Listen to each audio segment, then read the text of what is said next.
Bulldozer ప్రభుత్వాలు, bulldozer governance ఇటువంటి మాటలన్నీ మనం ఉత్తరప్రదేశ్‌లో వింటూ ఉంటిమి.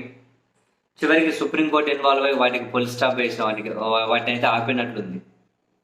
అంటే ఉత్తరప్రదేశ్‌లో ఒక మతాన్ని టార్గెట్‌గా చేసుకొని బుల్డోజర్ అనేది పోయి కూల్చేస్తూ ఉండే.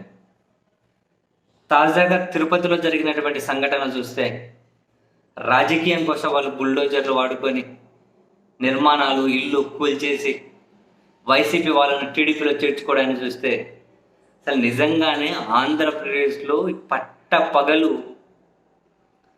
ఇంత ఇంత దుర్మార్గమైన రాజకీయమా అనే వాళ్ళు డైజెస్ట్ అవ్వ సీరియస్లీ. ఒకవేళ వీళ్ళ అధికారంలో ఉన్నప్పుడు వాళ్ళని కూల్చేసి, వాళ్ళ అధికారంలో ఉన్నప్పుడు వీళ్ళని కూల్చేసి అసలు కూల్చివేతలేదు ఏంటది బాబు. తిరుపతి డిప్యూటీ మేయర్ ఎన్నిక జరగాలి ఫిబ్రవరి 3వ తేదీ, రేపే. దానికి వైసీపీ తరఫున డిప్యూటీ మేయర్గా శేఖర్ రెడ్డి అనే ఒక అతన్ని ప్రకటించారు. వైసీపీకి పూర్తి అక్కడ మెజారిటీ ఉంది, కానీ అధికారంలో ఉన్నాం కాబట్టి మాకే కావాలి అని టీడీపీ వాళ్ళు ఏ స్థాయి వరకు బెదిరించారు. 5 మందినో 10 మందినో వైపు లాక్కున్నారట.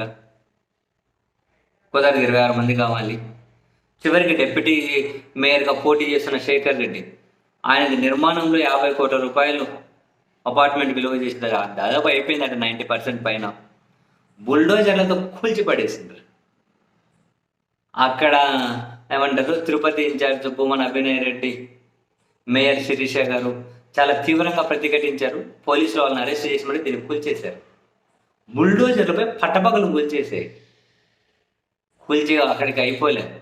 ఇంకా శేఖర్ రెడ్డి వాళ్ళ ఇంట్లో కుటుంబ సభ్యులు, వాళ్ళు రోదనలు, వాళ్ళు భయాలు, వాళ్ళకి మిగిలిన స్కూలు, ఇంకేవో అవి ఆస్తులు ఉంటాయి కదా, అవన్నీ కనుక కూల్చేస్తే బుల్డోజర్లు పోతున్నాయని చెప్పి ఇది కూల్చేశారు. 50 కోట్లది 90% పైగా అయిపోయిన నిర్మాణం కూల్చేశారు.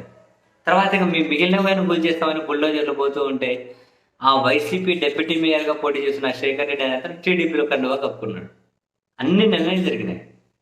కూల్చివేయడాలు, బెదిరించడాలు, కూల్చివేయడాలు, ఇంకా టీడీపీ కండువా కప్పడాలు. ఇదే అసలు ఇంత దారుణమా? బుల్డోజర్ ఇంటి దగ్గర పెట్టి అక్కడితో ఆగలే.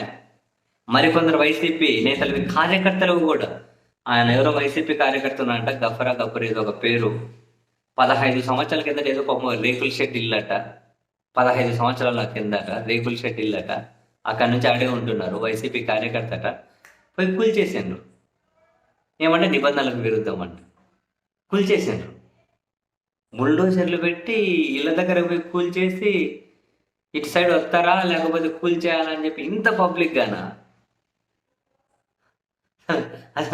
నాకైతే నిజంగా ఇవి ఎట్లా రిసీవ్ చేసుకోవాలో నాకు అర్థం కాలే. ఇంత దారుణమా? అక్కడ ఎమ్మెల్యే అయితే జనసేన ఎమ్మెల్యే ఉన్నారు.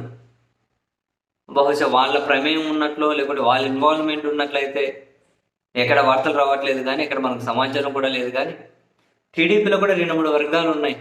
అక్కడ ఉన్నటువంటి ఒక వర్గానికి సంబంధించిన ఆయన నేరుగా రెవెన్యూ మినిస్టర్తో ఆయనతో మాట్లాడించుకొని వీళ్ళకి సరిపోయినవన్నీ కూల్చేసుకున్నారు, వీళ్ళకి కావాల్సిన వాళ్ళకి ఇప్పించుకోవాలి ఆ డిప్యూటీ మేయర్ అని చెప్పి అంటూ ఉన్నారు. మరి ఇంత దారుణము? బుల్డోజర్లు ఇంటి మీద పోయి కూల్చేసి మా పార్టీలోకి రావాలని చెప్తారా? శాశ్వతం ఎవరికైనా అధికారం? ఆ తర్వాత మళ్ళీ ఇప్పుడున్న వాళ్ళు నెక్స్ట్ ఇంక మళ్ళీ ఇదే పని చేస్తే భూమన కరుణాకర్ రెడ్డి గారు మీడియా సమావేశం పెట్టి చెప్పారు నిన్న, తిరుపతిలో ఇట్లాంటివి ఎప్పుడు చూడలేదు మేము, ఇంత దారుణమా? సరే ఇవన్నీ గుర్తుపెట్టుకుంటాం, అధికారంలోకి వచ్చిన తర్వాత ఇంతకు 10 చూస్తారులే మీరు అని చెప్పారు.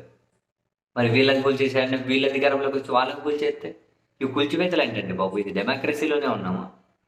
ఇంత దారుణమా? కూల్చేసి టీడీపీ కండువా కప్పినారబ్బా.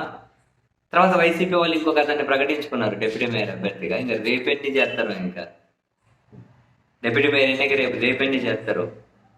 ఇంత ఇంత ఇంత ఇంత దారుణమైన ఉంటాయి రాజకీయాలు.